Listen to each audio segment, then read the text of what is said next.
Do I get to be your alarm clock, Canada? Have your first sip with me. Hot coffee, hot tea, whatever your pleasure. Let's do this right now. It is a finally a good news story here that we're going to share and talk about this morning because some sanity has come from Canada's court system.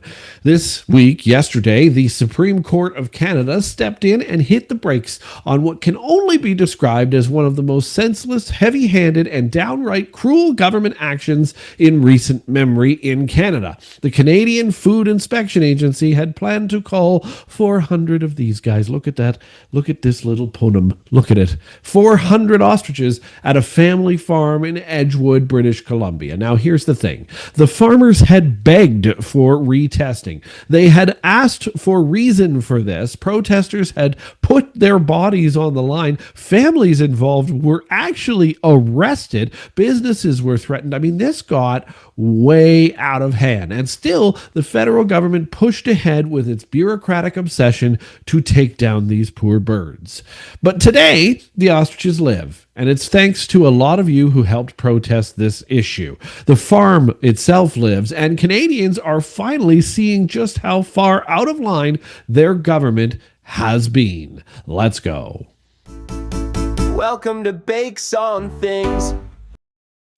Well, welcome back to the First Sip, Canada. Cheers to you. Can we cheers in the morning? Can you cheers a coffee or a tea? Put that in the comments. Can we do that? Is that allowed? I don't know. Do we cheers things in the morning? I don't think so. But anyway, here we go.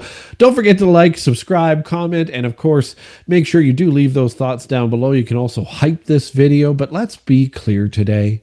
The CFIA, Canadian Food Inspection Agency, justified this call by pointing to avian flu detection last December. But since then, the birds have recovered. They're healthy. They're scientifically valuable. The farm owners argued for months that the flock should be tested again, and they were right to do so. But the Canadian Food Inspection Agency flatly refused, claiming that their own policies don't allow additional testing. Think about that. Bureaucrats saying, we don't want to know if the birds are actually healthy. We'd rather just off them. Like, is this real? Is this actual Canada? That's not science at all. What's sciencey about that? That's the policy masquerading as science. That's what that is. And it's not just about these birds. It's about what it means for farmers across this country. If your animals get sick, recover, and you still lose them to a government order to off them with no room for evidence, no room for testing, no room for logic, then what farmer is safe in this country? It's a bird-brained policy at best, and excuse the pun, and at worst, it's cruelty dressed up in a government stamp. That's what that really is. This poor animal was under threat. Why? It was healthy. All of them were healthy. The treatment of the farmers themselves has been despicable. Think about this. We saw all of this happen this week when Katie, I'm going to get this wrong, Pastitny and her mother, Karen Esperson, the co-owners of Universal Ostrich Farms, were arrested and dragged off for daring to resist the call. Arrested for trying to protect their livelihood and their animals and their life's work. Meanwhile, protesters outside of their farm faced harassment, intimidation, and even targeted action against the local businesses who refused to play along with the government's plans to say goodbye to these birds.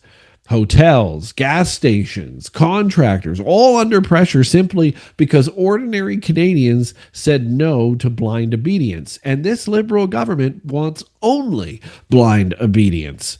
This is how authoritarianism seeps into our daily life in Canada. It's not always with a gun to your head. Sometimes it's with an agency order, RCMP vehicles parked at your farm, and bureaucrats building walls of hay bales to corral your birds for slaughter. Honestly, it really is foul. Again, no pun intended. And not in the way nature intended either. Because we saw the moment the stay order came down, and boy, oh boy, did supporters gather in prayer. The crowd erupted in cheers. It was a beautiful sight to see. Katie hugged her mother, declaring that they live today, these birds. Those words will echo far beyond Edgewood because this isn't just about these ostriches. It's about the fight to defend common sense, compassion, and human dignity against an indifferent bureaucracy that is getting worse and worse in this country by the day. Karen Esperson said she wanted to run and hug her birds. That's the raw human bond between farmers and their animals. These aren't numbers in a ledger. They aren't line items on a government report. They are living creatures entrusted to families to raise them, feed them, and fight for them. And that is exactly what this family did. And the CFIA's excuses that they continue to make here don't hold water whatsoever. The CFIA says their policies don't allow for more testing because of gaps in the science. Let me ask you this. If there are gaps in the science, shouldn't that mean we do more testing, not less? Shouldn't we lean into research instead of bulldozing through with a cull order? The truth is, this was never about protecting Canadians. It was about protecting bureaucracy and only bureaucracy. Destroy the birds and the problem disappears, on paper at least. But in reality, the problem multiplies. Distrust of government expands. Fear among farmers explodes. And the knowledge that Canada will take the end to these birds first and ask questions never is a huge problem. If anything, it proves the CFIA has its head in the sand. Again, no pun intended. Pretending the problem doesn't exist if they just wipe out the poor evidence. Where do we go from here? So this is the real question.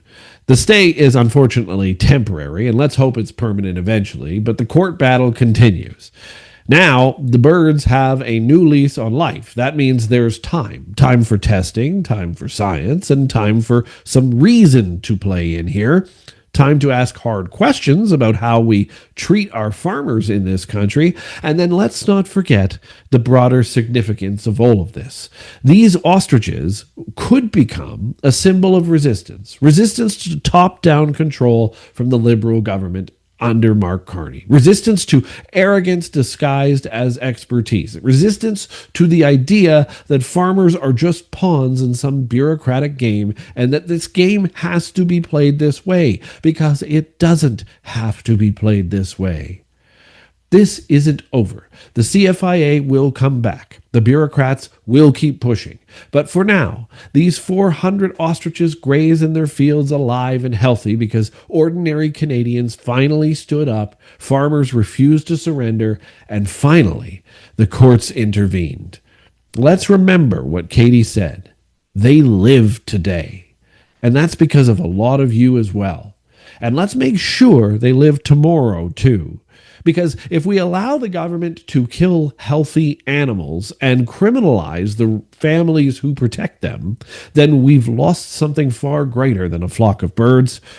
We've lost our humanity in Canada.